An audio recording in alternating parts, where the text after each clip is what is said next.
ان الحمد للہ نحمدہ ونصلی ونسلم علی رسولہ الکریم اما بعد۔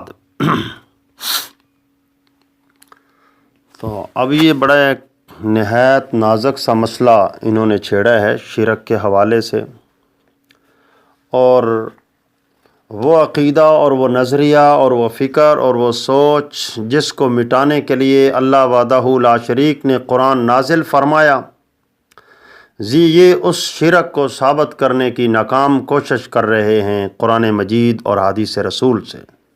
تو ہم انشاءاللہ اس کا بطلان کریں گے تفصیل کے ساتھ۔ تو چند ایک ضروری گزارشات ہیں، پہلے ان کو نوٹ فرما لیں، پھر انشاءاللہ آگے بات چلے گی۔ یعنی 2-4 قاعدے ہیں، پہلے ان کو ذہن نشین فرمائیں۔ پہلا قاعدہ یہ ہے کہ ہم نے شرک کو سمجھنا ہے، تو اس کو سمجھنے کے لیے ہم اس کی بنیاد میں جائیں گے کہ شرک کا آغاز کہاں سے ہوا اور کیسے ہوا۔ شرک کا آغاز کہاں سے ہوا اور کیسے ہوا؟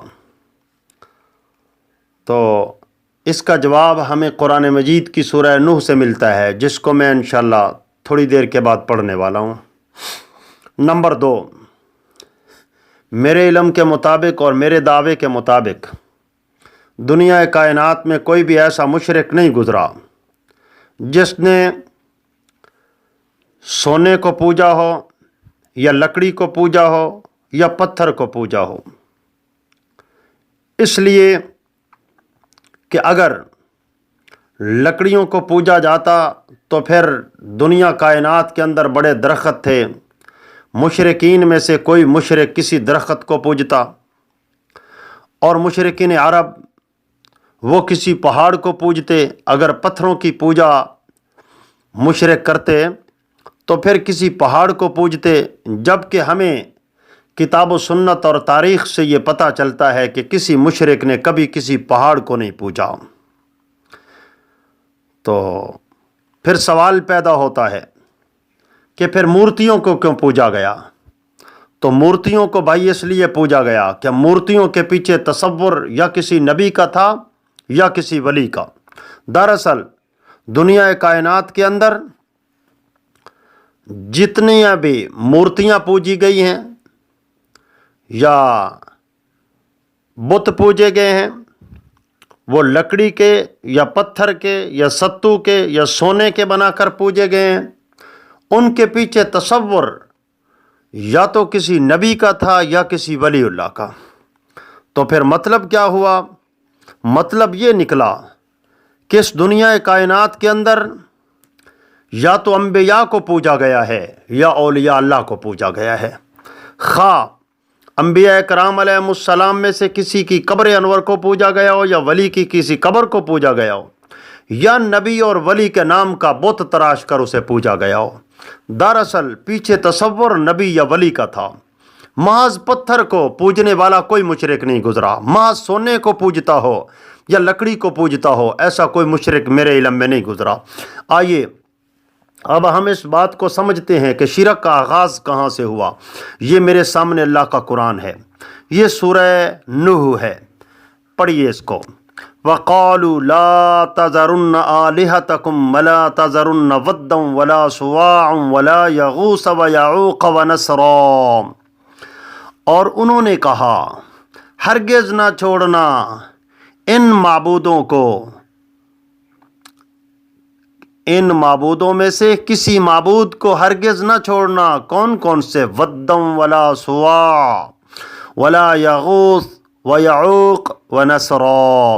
ود، سواع، یغوث، یعوق اور نصر، یہ 5 تن پاک قوم نوح کے، صحیح بخاری کے اندر اس کی تفصیل موجود ہے۔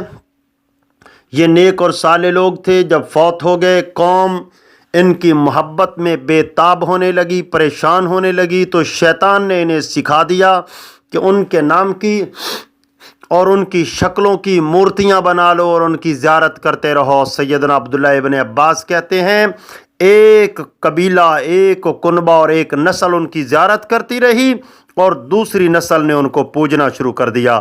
تو شرک کا آغاز اولیاء اللہ کی پرستش سے ہوا ہے محترم، لکڑیوں اور پتھروں کی پوجا سے نہیں، اولیاء اللہ کی پرستش سے شرک کا آغاز ہوا ہے۔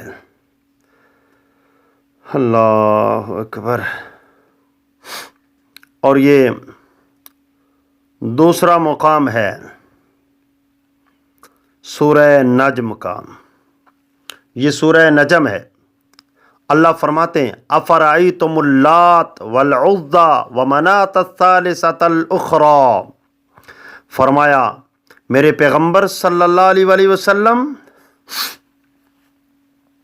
تم فرماؤ افرأیتم اللات والعزی ومناۃ الثالثۃ الاخری، تم مجھے خبر دو لات اور عزا اور وہ منات تیسرے کی جو اخری بڑا گھٹیا ہے۔ تو اس آیہ مبارکہ کی تفسیر میں سیدنا عبداللہ ابن عباس رضی اللہ تعالیٰ عنہما فرماتے ہیں، حدیث صحیح بخاری کے اندر ہے کہ لات نیک اور صالح مرد تھا، حاجیوں کے لیے ستو گولا کرتا تھا۔ جب مر گیا لوگوں نے قبر بنائی، دربار بنایا، اس کو پوجنا شروع کیا، اور جب رسول اللہ صلی اللہ علیہ وآلہ وسلم تشریف لائے تو لات کی قبر پر پوجا و پرستش ہو رہی تھی، لوگ لات کو پوج رہے تھے۔ تو پتہ چلا کہ کسی نہ کسی ولی کو پوجا گیا ہے اور کسی نہ کسی نبی کے تصور کو پوجا گیا ہے۔ آپ جو یہ کہنا چاہتے ہیں کہ لکڑیوں اور پتھروں کو پوجا گیا ہے تو یہ آپ کا تصور سرے سے غلط ہے۔ اللہ اکبر۔ قرآن مجید یہاں بیان کرتا ہے، یہ سورہ فاطر ہے، اس پہ ذرا غور کریں، موقع ملے تو پڑھیں۔ وما یستوی الاعمی والبصیر ولا الظلمات ولا النور ولا الظل ولا الحرور وما یستوی الاحیاء ولا الاموات ان اللہ یسمع من یشاء وما انت بمسمع من فی القبور۔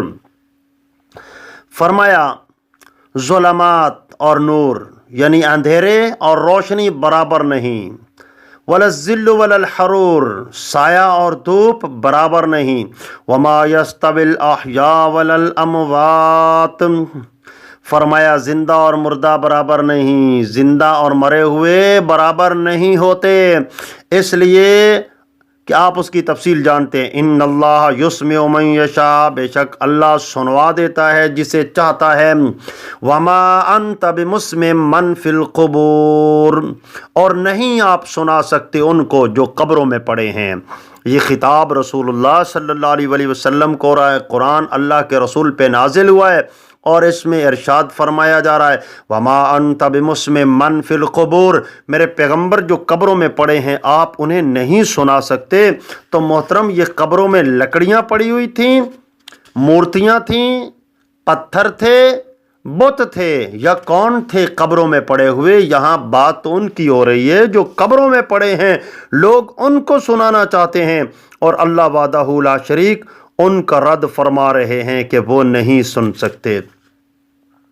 اور یہ سورہ فاطر کا ایک دوسرا مقام ہے، اللہ فرماتے ہیں والذین تدعون من دونہ ما یملکون من قطمیر، فرمایا وہ جن کو تم پکارتے ہو، یہ پکارنے اور پوجنے کے معنی کی میں الگ تفصیل آپ کو بتاؤں گا، اور آپ کی مکاری ان بے ایمانوں کی مکاری میں کھولوں گا انشاءاللہ کہ یہاں تدعون کا معنی پوجنا ہے یا پکارنا ہے۔ یہاں پکارنا ہے، دعائیں مانگنا، ان کے لیے ان کے نام کے نعرے لگانا، انہیں آوازیں دینا، مدد کے لیے غیب میں انہیں پکارنا۔ والذین تدعون من دونہ، جو اللہ کے علاوہ اوروں کو پکارتے ہیں، ما یملکون من قطمیر، فرمایا یہ تو کھجور کی گٹھلی کے اوپر جو بریک سی جلی اور پردہ بچتا ہے یہ تو اس کے بھی مالک نہیں ہیں۔ اللہ اکبر۔ اللہ وحدہ لا شریک ان کی یہ بے بسی بیان فرما رہے ہیں کہ وہ تو اس قدر بے بس اور بے اختیار ہیں کہ وہ تو اس بریک سی جلی، بریک سے پردے کے بھی مالک نہیں ہیں۔ تم تو ان سے بیٹے مانگتے ہو، اولادیں مانگتے ہو، تم تو انہیں مشکل کشائی کے لیے پکارتے ہو، حاجت روائی کے لیے پکارتے ہو، تم نے انہیں بگڑی بنانے والا بنا رکھا ہے، کسی کو داتا، کسی کو مشکل کشا، کسی کو حاجت روا، کسی کو غریب نواز، کسی کو بندہ نواز، اور مالک خالق پیدا کرنے والا اعلان کرتا ہے ما یملکون من قطمیر، یہ تو کھجور کے گٹھلی کے اوپر جو باریک سی جلی اور پردہ ہوتا ہے یہ تو اس کے بھی مالک نہیں ہیں۔ اور یہ سورہ سبا ہے، اس کے اندر اللہ وحدہ لا شریک نے فرمایا قل ادعوا الذین زعمتم من دون اللہ لا یملکون مثقال ذرۃ فی السماوات ولا فی الارض وما لهم فیہما من شرک وما لہ منہم من ظہیر۔ فرمایا میرے پیغمبر صلی اللہ علیہ وسلم آپ فرما دیں جنہیں تم پکارتے ہو اللہ کے علاوہ، جنہیں تم پکارتے ہو اللہ کے علاوہ اور گمان کرتے ہو کہ یہ کچھ دے سکتے ہیں اللہ کے علاوہ، لا یملکون مثقال ذرۃ فی السماوات ولا فی الارض، یہ تو آسمانوں اور زمینوں میں ایک ذرے کا بھی اختیار نہیں رکھتے، ایک ذرے کے بھی مالک نہیں ہیں۔ اب یہ قرآن ہے، اس پہ ذرا غور کرنا ہے۔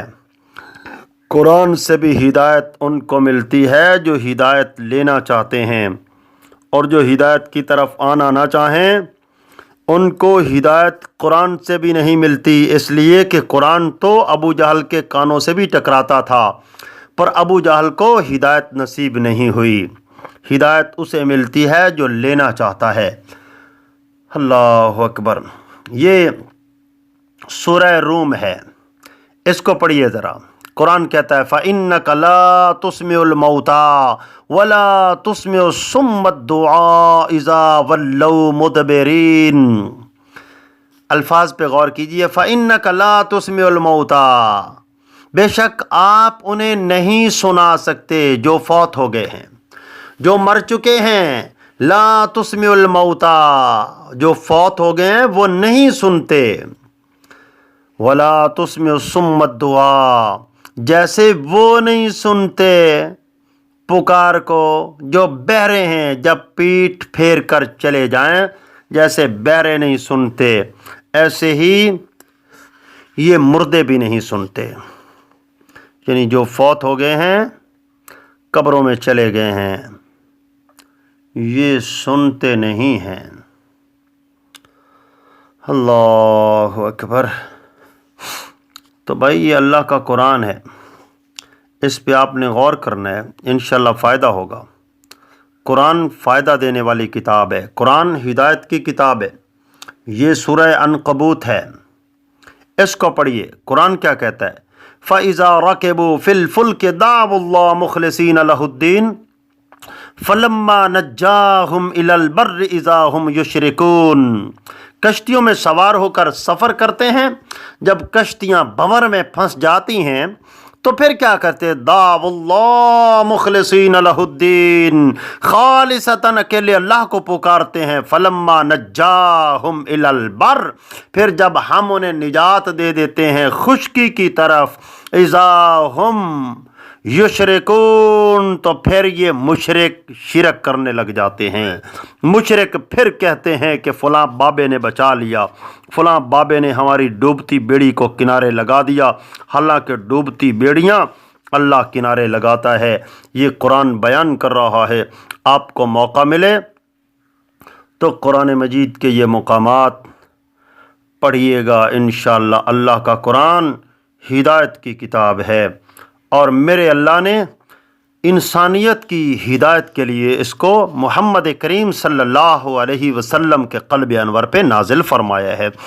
انکا، یہ سورہ نمل ہے جس کو میں پڑھ رہا ہوں، انکا لا تسمع الموتى ولا تسمع الصم الدعاء اذا ولوا مدبرین۔ یہی آیت ہم سورہ عنکبوت میں بھی پڑھ چکے ہیں، یا سورہ روم میں غالباً، تو اسی طرح کا ملتا جلتا یہ دعویٰ اور یہ الفاظ قرآن مجید کے یہ سورہ نمل کے اندر ہیں۔ انک لا تسمع الموتى، یقیناً آپ نہیں سنا سکتے کن کو؟ جو فوت ہو گئے ہیں، جو فوت ہو چکے ہیں ان کو بھائی کوئی نہیں سنا سکتا۔ آپ قبروں سے اولاد مانگتے ہیں، بیٹے اور بیٹیاں مانگتے ہیں، اور اللہ کیا فرماتا ہے؟ اللہ فرماتا ہے جو لوگ قبروں میں چلے گئے وہ تو سنتے ہی کچھ نہیں، وہ تو سن ہی نہیں سکتے۔ واتخذوا، یہ سورہ فرقان ہے، واتخذوا من دونه آلهة لا يخلقون شيئا وهم يخلقون ولا يملكون لأنفسهم ضرا ولا نفعا ولا يملكون موتا ولا حياة ولا نشورا۔ اللہ اکبر۔ قرآن کی ایسی آیتیں ہوتے ہوئے بھی اگر پڑھنے والوں کو توحید کی سمجھ نہ آئے تو پھر بدقسمتی کے علاوہ اور کیا ہو سکتا ہے؟ غور کیجئے۔ واتخذوا من دونہ آلہہ، جنہوں نے بنا لیے اللہ کو چھوڑ کر اور الہ معبود، لا یخلقون شیئا، انہوں نے کوئی چیز پیدا نہیں کی، وہم یخلقون، وہ تو خود پیدا کیے ہوئے ہیں، ولا یملکون لانفسہم ضرا ولا نفعا، وہ تو اپنی ذات کے نفع و نقصان کا بھی اختیار نہیں رکھتے، ولا یملکون موتا ولا حیاتا ولا نشورا، وہ تو اپنی موت اور زندگی کا بھی اختیار نہیں رکھتے، اور پھر مر جانے کے بعد دوبارہ جی اٹھنے کا بھی انہیں کوئی اختیار نہیں ہے، وہ تو نرے بے بس اور بے اختیار ہیں۔ محترم، یہ اللہ کا قرآن ہے، کبھی موقع مل جائے تو ضرور پڑھنا۔ اللہ قرآن کے ذریعے بہت سارے کافروں اور مشرکوں کو ہدایت دے دیتا ہے۔ یہ سورہ نحل ہے جس کو میں اب پڑھنے لگا ہوں۔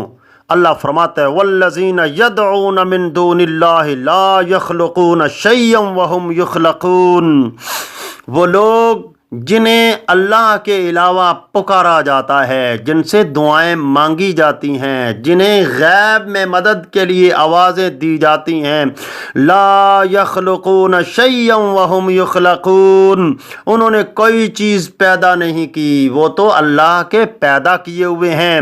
آگے الفاظ پہ غور کرنا، اموات غیر احیاء وما یشعرون ایان یبعثون، فرمایا یہ تو مرے ہوئے ہیں، زندہ نہیں ہیں۔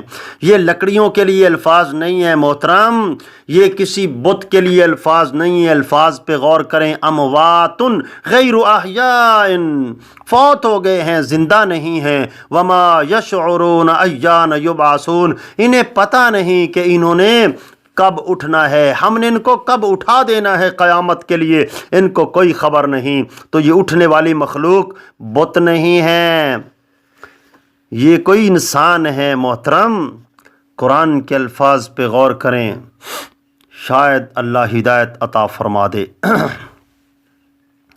یہ سورہ یونس ہے، وَيَعْبُدُونَ مِن دُونِ اللَّهِ مَا لَا يَضُرُّهُمْ وَلَا يَنْفَعُهُمْ وَيَقُولُونَ هَؤُلَاءِ شُفَاعُنَا عِندَ اللَّهِ قُلْ أَتُنَبِّئُونَ اللَّهَ بِمَا لَا يَعْلَمُ فِي السَّمَاوَاتِ وَلَا فِي الْأَرْضِ سُبْحَانَهُ وَتَعَالَى عَمَّا يُشْرِكُونَ۔ اللہ اکبر۔ فرمایا یہ جن کی عبادت کرتے ہیں، یہاں ہے مولوی صاحب عبادت کے لفظ، وَيَعْبُدُونَ، یعبدون کا معنی اور ہوتا ہے، یہ میں آپ کو سمجھاؤں گا انشاءاللہ، اور یدعون کا معنی اور ہوتا ہے، تعبدون کا معنی اور ہوتا ہے، تدعون کا معنی اور ہوتا ہے، یہ میں آپ کو کسی اور ٹرم میں سمجھاؤں گا انشاءاللہ۔ آپ یدعون اور تدعون کا معنی بھی عبادت کرتے ہیں، مولوی احمد رضا خان صاحب کی سنت پہ عمل کرتے ہوئے، جو اس نے ماشاءاللہ قرآن میں تحریف کی ہے، قرآن کو بدلنے کی ناکام کوشش کی ہے نا، اسی کے مطابق آپ بھی ترجمے کر رہے ہیں، میں آپ کو سمجھاؤں گا کہ ترجمہ ہوتا کیا ہے۔ وَيَعْبُدُونَ مِن دُونِ اللَّهِ، جو اللہ کے علاوہ اوروں کی عبادت کرتے ہیں، مَا لَا يَضُرُّهُمْ وَلَا يَنْفَعُهُمْ، نہ انہیں نقصان پہنچا سکتے ہیں، نہ انہیں نفع پہنچا سکتے ہیں، نہ کچھ بگاڑ سکتے ہیں، نہ کچھ دے سکتے ہیں۔ وَيَقُولُونَ هَؤُلَاءِ شُفَاعُنَا عِندَ اللَّهِ، مشرکین عرب